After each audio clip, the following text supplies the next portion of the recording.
Hi there and welcome to Mykonos. We are going to show you the best things to do in the day, and we're here on a cruise for an overnight, so we're going to have some party time later. We'll show you what to do in the night as well. Come with us as we explore this amazing, beautiful, dazzling, and slightly expensive island city.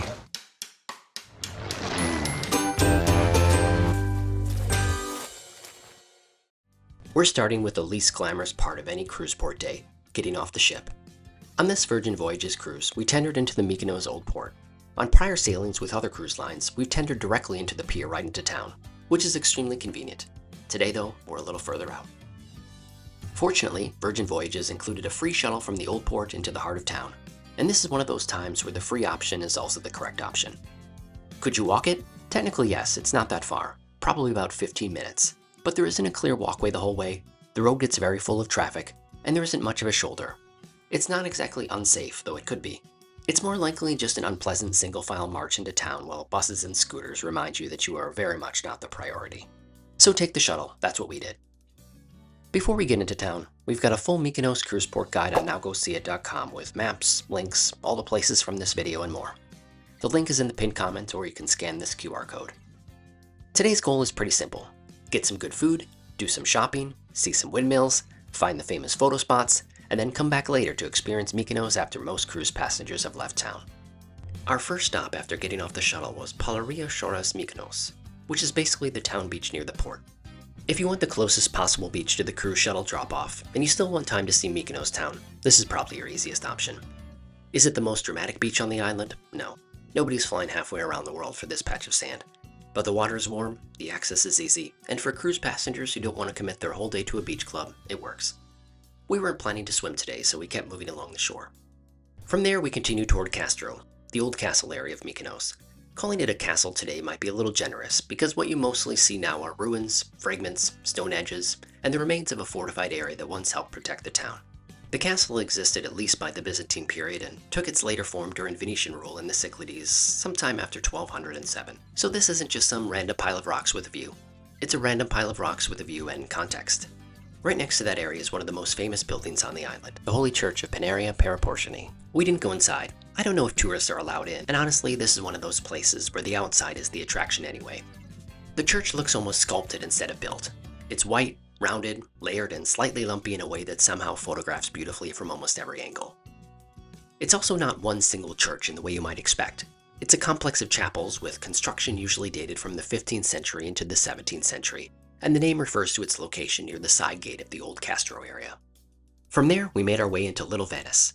Little Venice is one of the most photographed parts of Mykonos. The buildings sit right along the water with balconies and restaurant terraces pushed up against the sea.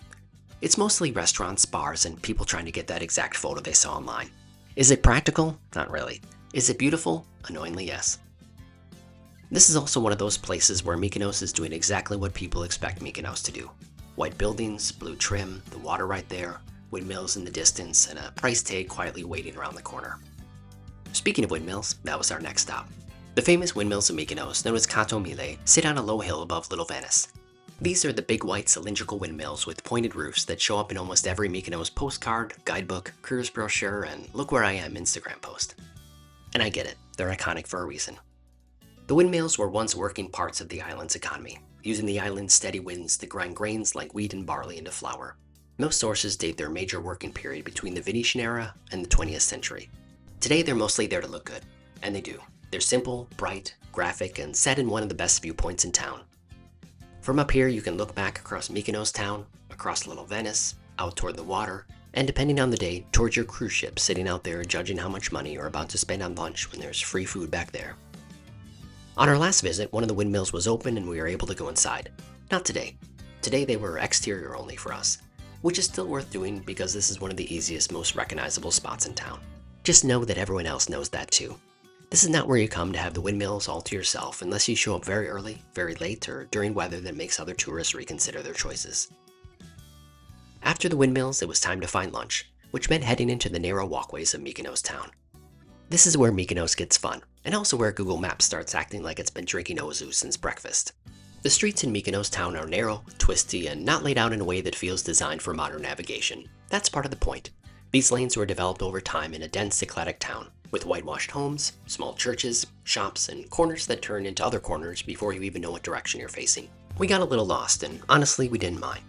Every time Google Maps told us to turn somewhere that didn't appear to exist, we ended up finding another white wall, another bright door, another burst of bougainvillea, another church squeezed into a corner, or another shop selling something we absolutely did not need but somehow wanted. The whitewashed walls are not subtle. They bounce light everywhere. The ground is often painted or edged in bright white lines. There are flashes of blue, pink flowers overhead, cats appearing like they're on the payroll, and occasionally a delivery scooter reminding you that this beautiful lane is not necessarily pedestrian only. It's beautiful, but it's also functional. People live here, people work here, people are trying to move supplies, serve lunch, sell linen shirts, and get through their day while the rest of us stop in the middle of the lane because a doorway looks cute. We are the problem, but we're an enthusiastic problem. Eventually, after a few wrong turns that were not wrong enough to complain about, we found our lunch destination, Notorious. Notorious has that indoor-outdoor Mykonos restaurant thing going on, where the seating spills outside and the whole place feels casual but not cheap, because again, Mykonos. We sat outside, which was the right call.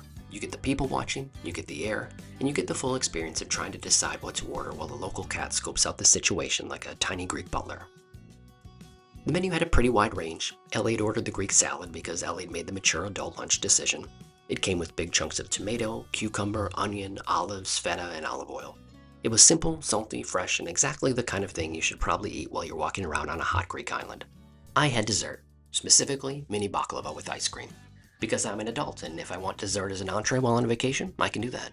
The baklava was sticky, flaky, sweet, and nutty, and the ice cream helped cut through all that syrup so I could pretend it was a balanced meal. Was it lunch? Legally, no one stopped me. After lunch, we moved on toward Lena's House Museum. Lena's House is a small folk museum set inside a 19th century townhouse, showing what a middle-class home on the island would have looked like, with furniture and domestic objects from the period. It's connected to the Mykonos Folklore Museum with a €4 donation ticket. Unfortunately, we missed the open hours. So Lena, we tried. We were nearby, we were full of baklava, it just wasn't meant to be today. That one goes on the list for next time. From there, we started shopping. And shopping in Mykonos is very much part of the experience. The fun isn't just going into one specific store and buying one specific thing. The fun is moving through the lanes, turning corners, and seeing what kind of shop appears next. You'll get the expected Greek island souvenirs. Magnets, blue eye everything, beachy clothing, hats, bags, sandals, jewelry, and plenty of things with Mykonos printed on them. But mixed in with that are nicer boutiques, art shops, ceramics, linen clothing, resort wear, home goods, handmade looking pieces, and stores that feel more curated than touristy. Some of it is surprisingly tasteful, some of it is priced like the sales associate believes you arrived by private yacht and not by tender boat from a cruise ship you booked by doubling promotional offers. After a full afternoon of walking, shopping, eating dessert as an entree, and pretending we weren't tired, we headed back to the ship. And this is where having an overnight in Mykonos is such a win. Most cruise port days force you to pick a lane. You can do the daytime exploring, or you can try to get a quick taste of the nightlife before rushing back to the ship. But with an overnight, you get both. You get the whitewashed daytime Mykonos with the shops and churches and windmills, and then you get to go back to the ship, nap, shower, change, and return when the island starts operating on a very different schedule. We get off the ship and landed on shore at about 10 p.m., following the same tender to bus to town route. And Mykonos at night feels very different. At this point, most of the day-tripping cruise crowds are gone.